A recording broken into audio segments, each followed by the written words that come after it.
আচ্ছা, তাহলে আমরা ক সম্পূর্ণ করলাম। এবার খতে দেখো, খতে আমার প্রশ্নটা ছিল কি, সংক্ষিপ্ত পদ্ধতিতে গড় নির্ণয় করো।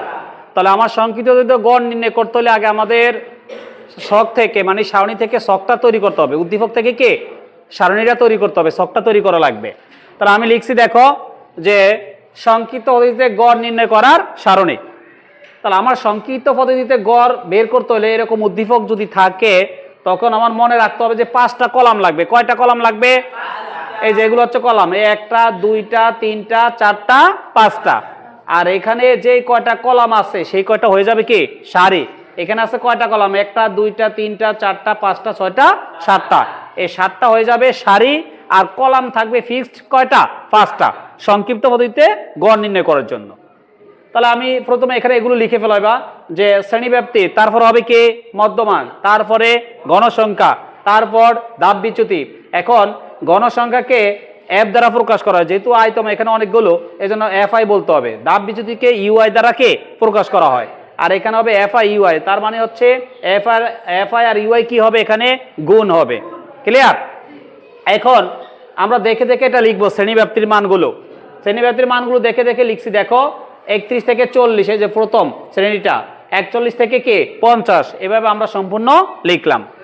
লিখার পর গণসংখ্যাটা আমরা দেখে দেখে লিখবো। এই যে গণসংখ্যাটা 5, 7, 13 এগুলো দেখে দেখে এখানে কে লিখলাম।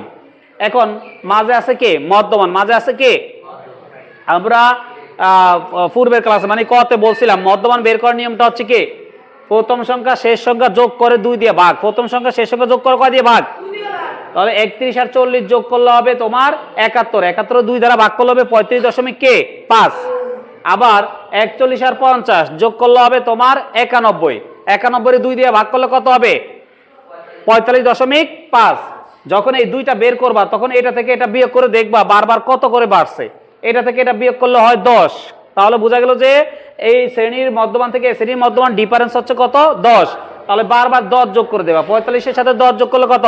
55। আর 0.5 তো থাকবেই। এভাবে এটা কমপ্লিট করবা। ক্লিয়ার? এইবার আসো ধাপ বিচ্যুতির ইউআই, এটা আমরা বের করি কিভাবে। এটা হচ্ছে এখানে মোট গণসংখ্যা হচ্ছে কত? 50। 50-এর অর্ধেক কত? 25। 25 বরাবর ধাপ বিচ্যুতিতে 0 হবে। 25 বরাবর ধাপ বিচ্যুতি কি হবে? 0। তাহলে দেখো 25 কোন ঘরে পড়ে? 5 আর 7 কত? 12। 12 আর 13 কত? 25। তাহলে এই ঘরে পড়ছে না 25? এটা হচ্ছে এই শ্রেণী মধ্যক শ্রেণী। এটা বরাবর ধাপ বিচ্যুতিতে কি দিবা? 0। এবার উপর দিকে যতগুলো ঘর থাকে -1 -2 -3 এভাবে লিখতে থাকবা। আর নিচের গুলো হচ্ছে +1 +2 +3। তো প্লাস চিহ্ন দেওয়ার প্রয়োজন নাই, শুধু 1 2 3 দিলে হয়ে গেল। এখন এখানে এফ আই ইউআই তার মানে হচ্ছে কি গুণ অবস্থায় আছে। এটা কি অবস্থায় আছে? তাহলে আমরা দেখো এই এফ এর এটার মান আর এটার মান কি করব? গুণ। আগে মাইনাসের মাইনাস, 5 দুগুণে কত? 10। আবার এই মাইনাসের মাইনাস, 7 থেকে 7। আর 0 দিয়ে 13 গুণ করলে তো শূন্যই হবে। আর 15 দিয়ে 1 এর গুণ করলে 15। 6 দুগুণে কত? 12। আর 3 4 12। এবার এগুলো সব যোগ করতে হবে। মাইনাস সহকারে মাইনাস থাকলে মাইনাস, আবার প্লাস থাকলে প্লাস, এগুলো সব যোগ করলে হবে তোমার কত? 22। কত হবে? যেহেতু সবগুলো যোগ করছে এখানে এফ আই ইউআই তো লিখবাই, আর এগুলো যেহেতু সবগুলো যোগফল 22 এই জন্য এখানে সামেশন দেওয়া লাগবে। সামেশন মানে কি? এখানে সবগুলো সংখ্যার কি হলো? যোগফল হলো। ক্লিয়ার?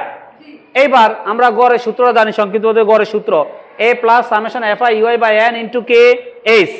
এখানে একটা দাগ দিয়ে তাহলে আমার এই প্রতীকগুলো লিখতে হবে এখানে দিয়ে। এখানে প্রতীক কি আছে? এ আছে, তারপরে এই জিনিসটা আছে, আমরা এটা লিখবো, এন লিখবো, এইচ লিখবো। এখন এর মান কিভাবে পাবো? সেটা হচ্ছে এই যে আমরা অর্ধেক বরাবর যে শ্রেণীটা পাইছি এটা হচ্ছে কি মধ্যক শ্রেণী। এই মধ্যক শ্রেণীর মধ্যমানটা এটাই হচ্ছে এর মান। এটাকে বলা হয় কি আনুমানিক গড়। এটা কার মান? এর মান। তাহলে এখানে এর মান 55.5। আর সামেশন এফ আই ইউ এর মান পাইছিলাম কত? 22। সামেশন এফ আই ইউ এর মান পাইছিলাম কি 22 লিখলাম। এন এই যে সবগুলো গণসংখ্যা যোগ করছি, এন এর মান কত পাইছিলাম? 50।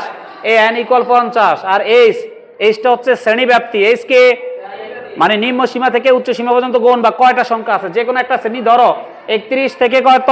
40। তাহলে 31 থেকে যদি 40 গণ, 31 32 33 34 35 36 37 38 39 40, কয়টা সংখ্যা হয়? 10টা। এটা হচ্ছে এইচ এর মান। তাহলে এইচ ইকুয়াল কত হলো? 10। এবার আমি মান বসিয়ে দিছি, খালি এর মান তুললাম এই যেখান থেকে, প্লাসের plus summation F I U এর মান হচ্ছে কত? 22। তারপরে এই নিচে এন এর মান কত ছিল? 50।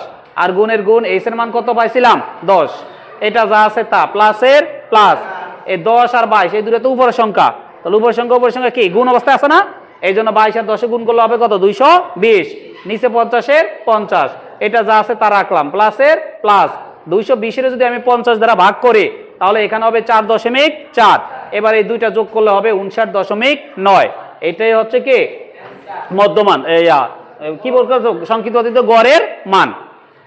তো আমরা আজকে ক আর খ নিয়ে আলোচনা করছি, পরবর্তী ক্লাসে ঘ নিয়ে আলোচনা করব। খুবই গুরুত্বপূর্ণ এই সৃজনশীলটা, একাধিক বোর্ডে আসছে, তোমরা একাধিকবার চেষ্টা করবা, যে যত বেশি প্র্যাকটিস করবে দেখবে যে অঙ্কটা সহজ হয়ে যাবে। এই জন্য তোমাদের প্রতি অনুরোধ রইল, তোমরা একাধিকবার চেষ্টা করবা, প্র্যাকটিস করবা বেশি, ঠিক আছে? তো আজকে এই পর্যন্ত রাখলাম, আর সবার শুভকামনা রেখে বিদায় করলাম। আল্লাহ হাফেজ, আসসালামু আলাইকুম রহমতুল্লাহ।